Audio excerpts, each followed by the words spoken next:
Quelqu'un qui dit du bien de son employeur. Oh bah, j'ai fait le tour du monde et j'ai appris plein de trucs. Même si c'est avéré, c'est moi qui le dis, plutôt incompétent. Enfin, ça c'est autre chose. Ouais, enfin, fondamentalement j'ai appris plein de trucs et j'ai fait plein de choses. Je refuse de... Et non, ah ouais, je peux pas. Non, je sais. En revanche, je sais pourquoi je suis parti, ça c'est sûr. Voilà. Et donc tu es parti. Donc je pars, et alors là on se retrouve à 3 anciens d'Alcatel. Je dis, bon bah c'est pas compliqué quoi. Tu prends la contraposée et tu montes une boîte.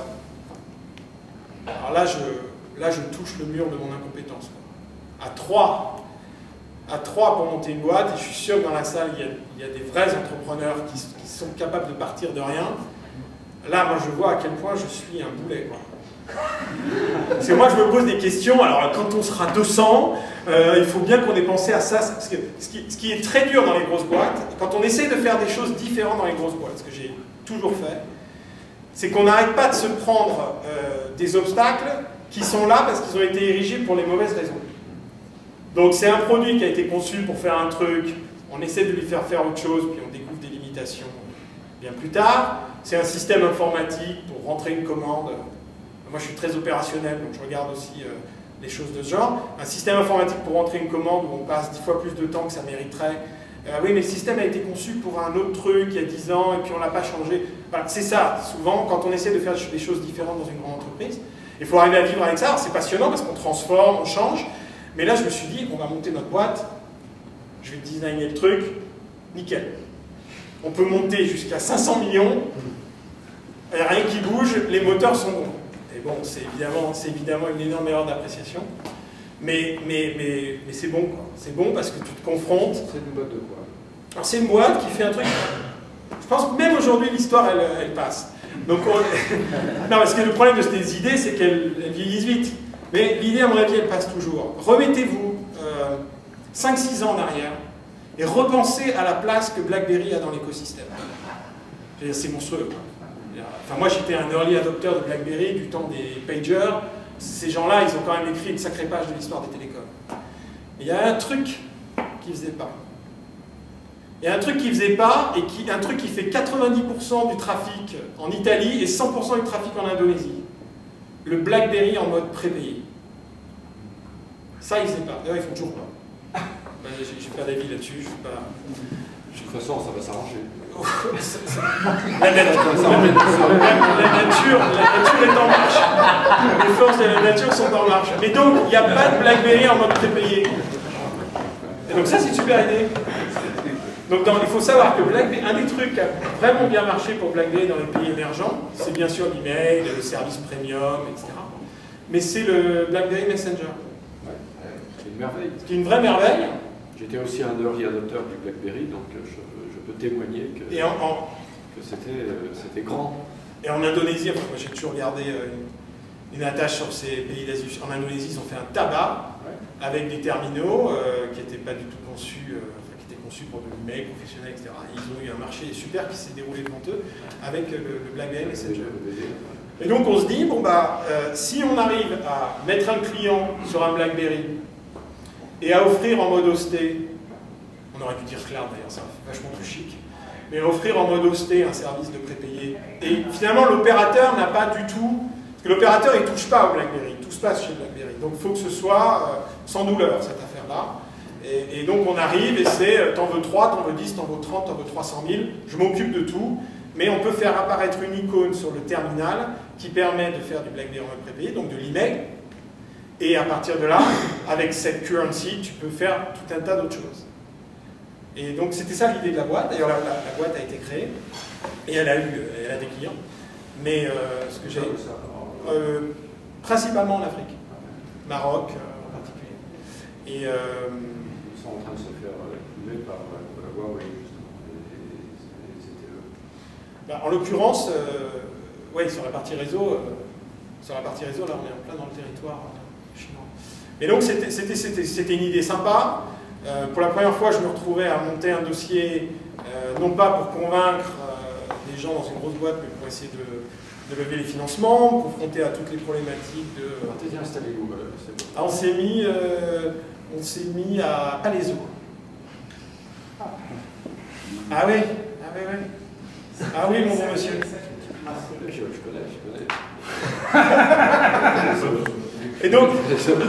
Et donc le problème principal pour moi, c'est que je ne sers à rien. C'est clair que je ne sers à rien. Parce que, enfin, moi, ce qui m'intéresse... C'est du foot de où là quand tu dis ça? Non. Ce qui m'intéresse, et là où je suis à l'aise et que je pense que j'apporte quelque chose, c'est quand il faut faire grossir le truc. Alors, je ne parle pas forcément de milliers de personnes, mais il faut que tu aies une notion de... Il y a une accélération. Donc, l'idée a suffisamment de traction, ça accélère, et là, il faut un peu structurer le truc, et il faut qu'il y ait quelqu'un qui puisse changer les moteurs de l'avion en plein vol. Et c'est toi, ça? Et ça, j'aime bien. Ah, d'accord. Et au début, ça ne sert à rien du tout, un profil comme ça. Et donc, tu es allé voir des investisseurs? Alors, on a vu quelques investisseurs, mais surtout, je pense que fondamentalement, on n'était pas entrepreneur dans notre tête, parce qu'on n'avait pas compris une équation clé, qui est que si tu veux faire quelque chose vite, eh bien, il faut partager ton idée, il faut la vendre, il faut attirer des gens. Et on était très crispés autour de si je laisse quelqu'un rentrer en tant qu'investisseur, alors que je sais que ce truc va être une énorme machine dans 3 ans, où est-ce que je vais me retrouver, etc. Et je suis content d'avoir vécu ça, parce que c'est une tension à laquelle j'avais jamais été confronté. Oui, j'avais vu les fondateurs de start-up qu'on rachetait chez Alcatel. J'avais rien compris. J'avais rien compris. Et donc là, au moins, bon, j'ai fait des classes. Alors, je suis resté dans le projet 9 mois, actionnaire 18. Et tu as gagné de l'argent avec ça? Non, je dois être trop philanthrope, je leur ai dit non, écoutez les gars, allez-y, éclatez-vous. Moi, je crois pas à la stratégie de financement que vous avez choisie. Qui était quoi alors? Qui était principalement une stratégie sur fonds propres en attirant des business angels. Et moi, je leur ai dit, l'idée, elle est maintenant. On ne sait pas si BlackBerry sont encore là dans 3 ans. Il faudrait mettre un coup, il faut aller beaucoup plus fort. Mais bon, c'est facile de faire des phrases comme ça. Et en l'occurrence, c'est tellement facile que j'ai fini par sortir du projet. Parce que Qu'est-ce que tu as fait? Alors là, à ce moment-là, il y a... C'était une vie agitée quand même. Non, on est à Bruxelles, on est bien. Tu n'es pas agité à Bruxelles. La température, qu'est-ce qu'elle est, tu t'agites pas. Non. On est bien, mais il y a un coup de fil. Il y a un coup de fil d'HP. Et là, je me dis, oh là, donc là, on est en 2006, 7. Donc il y a un coup de fil d'HP, je me dis, bon, je suis parti de la... Pour moi, c'était la boîte gigantesque. C'était énorme, je connaissais pas. Et après, je commence à regarder les chiffres, je m'aperçois que HP, c'est encore autre chose. Et je ne suis pas forcément hyper emballé par le coup de fil. Mais je suis bon élève, j'écoute. Et puis on discute, et là je rencontre, c'est encore une fois des histoires de rencontres, je rencontre quelqu'un qui a fait un truc assez intéressant chez HP. C'est un gars qui s'appelle Tom Hogan, qui est rentré à la demande de Mark Hurd en 2005, je pense. Et donc à cette époque-là, l'activité software d'HP, c'est une activité qui est assez périphérique, qui n'est pas profitable, embêtant pour un business software, et qui a un souci de croissance. Et donc Mark Hurd dit à Tom Hogan, il faut qu'on se positionne dans le soft. Et donc Hogan fait une série d'acquisitions dans l'infrastructure, dans des softs autour de l'infrastructure, pour être en adjacence avec le reste du portefeuille. Et puis il hérite d'un groupe de gens qui font des télécoms. Il se demande un peu ce que c'est, mais il hérite de ça. Puis ça reste un petit peu... c'est un groupe qui vit une vie insulaire dans HP. Ils font des trucs, mais personne ne sait vraiment. Ils font des petits détails. Par exemple, chaque fois que vous passez un coup de fil sur AT&T, il y a une machine au milieu qui est juste la base de données centrale du réseau et qui sait tout sur votre profil. Ça, c'est une machine HP. Donc, ils font des choses comme ça. Et ils réalisent que, finalement, l'approche très horizontale, je tiens le même discours à n'importe quel client, c'est un frein en termes de croissance et de pénétration de compte. Et donc, il dit, quelles sont les industries où HP est le plus présent? Donc, en prenant le business d'HP par industrie, on découpe et on s'aperçoit que Financial Services et Telco arrivent en tête de peloton, parce que c'est là qu'il y a le plus de demandes pour de l'IT. Et donc, il se dit, bon, bah, on devrait avoir une démarche beaucoup plus spécifique sur les télécoms, en ayant des gens qui parlent le langage de l'industrie des télécoms. Et c'est là que pour moi ça se déclenche, c'est que fondamentalement j'étais plutôt sur un trip de boîte beaucoup plus petite, mais il a créé il a créé un espace vraiment différent à l'intérieur d'HP. Il a un gros momentum, il a réussi à créer une île. Et à l'intérieur de ça, il dit, je vais incuber un truc qu'on n'a jamais fait. C'est d'avoir une approche où vraiment on parle à nos clients de leurs problèmes. Et il me dit, on fait une business unit, tout packagé. Donc bien sûr, il y a des dépendances au reste de la grosse machine, mais fondamentalement, j'ai la chance de piloter un business avec des vendeurs, de la R&D, des consultants, du system integration. Et donc c'est sympa parce qu'on résout des problèmes. Donc je reviens à mon mode projet qui m'a toujours... Et on bénéficie du brand. Parce qu'avec ta carte HP, tu peux avoir un rendez-vous avec n'importe quel CTO et n'importe quel CMO du monde. Pourquoi toi? Alors, ils font leur recherche, et puis je pense qu'ils ont fondamentalement, ils ont besoin d'un mouton à 5 pattes. Parce que c'est singulier chez HP. C'est pas un corps étranger, mais c'est singulier quand même de penser à une industrie en particulier.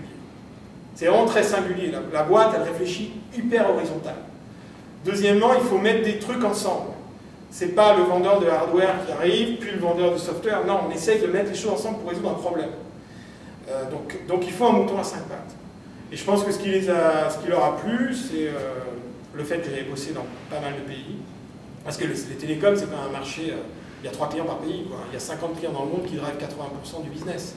Donc c'est un marché qui est très concentré, donc trouver quelqu'un qui avait une expérience dans plusieurs zones géographiques. Et puis, fondamentalement, bah, j'ai fait un peu de R&D, beaucoup de business, beaucoup de temps devant les clients à faire des achats. C'est un chasseur d'hôtel qui t'a trouvé? Oui, on s'est rencontrés, ils avaient pris un chasseur. Donc tu rentres dans cette business unit et tu y restes combien de temps? Alors je suis resté 3 ans. C'est des morceaux de business unit en fait, c'est des petits morceaux. Et on rassemble tout le monde pour rationaliser un portefeuille et faire une offre. Et pourquoi est-ce que tu es parti?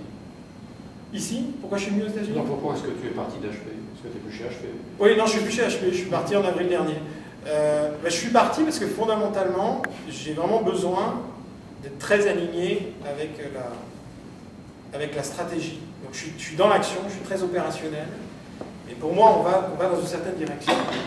Et tant que la direction est soutenue, est en phase, tout baigne. Et quand la direction est moins au bout du jour, et je respecte, l'agenda d'une boîte de plus de 100 milliards de dollars, c'est un agenda très complexe. Mais quand les agendas sont plus alignés, le monde est vaste, il y a plein de choses à faire. C'est très poli ça. Ben non. Non, parce que je connais un peu l'histoire d'HP, pour toutes sortes de raisons. Écoute, moi, ma fierté, c'est que je suis resté 3 ans. Non, oui. Première année, on a remis le business sur les rails. Deuxième année, on a fait 4 fois la croissance du marché. Ouais. Et la troisième année, on a remporté des références stratégiques qui ont permis à HP d'être beaucoup plus qu'un fournisseur de boîtes pour ses grands clients télécoms. Et contrat rempli. Et cette business unit existe toujours? Oh, elle a été vaguement atomisée, reformatée. Mais les bons sont toujours là. Elle n'existe plus. Non, elle existe, le nom existe toujours. Oui, non, c'est ça qui est intéressant. Je veux dire, on met un nom sur un cercle. Non, mais si tu veux, fondamentalement, ce qui définit un business, c'est ses clients.